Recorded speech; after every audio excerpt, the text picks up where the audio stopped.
Hey, what's up guys? This is going to be my first ever Genshin Impact guide. Today I'm going to be covering elements. I'm going to be talking about the type of elements that are in this game, elemental combos, and then lastly elemental resonance, okay? So let's get started with the basics. There's Anemo, Pyro, Electro, Cryo, Hydro, and Geo. There's actually one more, which is Dendro, but this one's only unique to like the environment and enemies, no playable characters as of right now. Now, certain elements can cause different effects. For example, Cryo reduces the target's movement speed, Electro spreads in water and affects anyone that is applied with wet, Hydro is the element that applies wet, which is used for setting up elemental combos, then Pyro applies a small damage over time effect, and this burn is also used to set up for elemental combos. It's going to be really important that you try to mix and match different type of elemental characters onto your team so that you have access to elemental combos. The reason is, well, elemental combos rewards you usually with extra damage. Also, certain combos can even give you shields, or they can even provide crowd control depending on the combo that you do. So to show you guys what I'm talking about, let's get into the elemental combos right now, and I'm going to start with Swirl. Anemo can create a combo called Swirl when combined with Pyro, Electro, Hydro, or Cryo. Basically, whichever element is combined with Anemo, that element's damage will become amplified.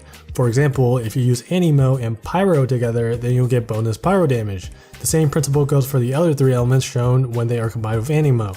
Essentially, Anemo amplifies the combined element and also spreads it. Now off the battlefield, Anemo and Cryo is pretty handy for those situations when you need to travel from island to island on water. You can freeze the water and then expand it using Anemo. Crystallize is when Geo combines with Cryo, Electro, Hydro, or Pyro. This is a defensive combo. There's going to be a crystal that will drop from a target, and when you pick it up, it's going to give you this shield that lasts for about a little over 10 seconds. Now, the shield's elemental type is based on whatever element that you combine Geo with. Do note that this shield will help mitigate damage from all types of damage, but obviously it's going to be more effective when defending against the same element. Freeze or Frozen is what you get when you combine Cryo and Hydro. It's pretty straightforward, it just freezes and prevents the target from moving. The freeze effect will shatter as soon as the frozen target receives physical damage. Electro Charge is a combo using Electro and Hydro. This will apply an Electro dot or damage over time effect. Overload is Pyro and Electro. It deals AoE Pyro damage and apparently is very effective for breaking Geo shields. Superconduct is a combination of Cryo and Electro. It deals AoE Cryo damage and also debuffs the target's defense. Vaporize is Hydro and Pyro, so the order actually somewhat matters for this one. Regardless though, when you combine these two elements, you'll get what essentially is a one-time burst effect. Vaporize will actually deal a little bit more damage if Hydro is the element that triggers Vaporize or is the one that is being used second. I don't think the order matters too much for the most part, but it's still nice to know for min-maxing purposes. Melt basically has the same effect as Vaporize, except the elements for Melt is Cryo and Pyro. Again, the order is going to matter for this one as well. Using Pyro to trigger Melt is going to be more potent than triggering it with Cryo. Burning is Dendro and Pyro. It's just a burning effect or pyro damage over time. Like I said earlier, there's no playable characters right now with the Dendro element, so this is more of a character versus environment type of thing. Early on, you're going to find yourself fighting enemies with wooden shields and also like breaking down fences, wooden towers, and tree roots and things like that. If you use Pyro on those objects, then you'll get the burning effect. And that's basically it for the elemental combos. Now let's wrap things up with elemental resonance.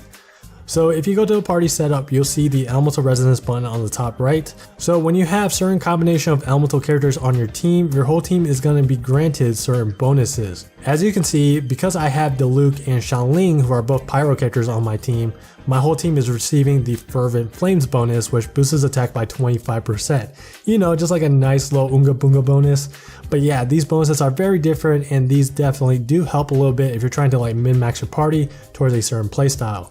Like for example, double Anemo decreases stamina consumption, increases movement speed, and shortens skill cooldown, so that can be really nice if you want to like traverse through the world a little quicker. The cooldown reduction is also nice if your team has like multiple support characters and you want to speed up your rotations and things like that. You don't really have to worry about elemental resonance all that much early on because the early game is quite easy. However, at the same time, these bonuses are quite easy to enable, so you may as well go for it. Anyways, that's gonna be it for this video. I will be uploading some more Genshin videos because I am playing the game quite a lot. I do like to make guides for games I'm learning because it forces me to learn and get better. You know, there's that saying, the best way to learn is to teach it. Unfortunately, I started this game late, hence why this guide is so late. I started playing like a week after release, but I did play a ton for like 4 days straight to try and catch up for lost time.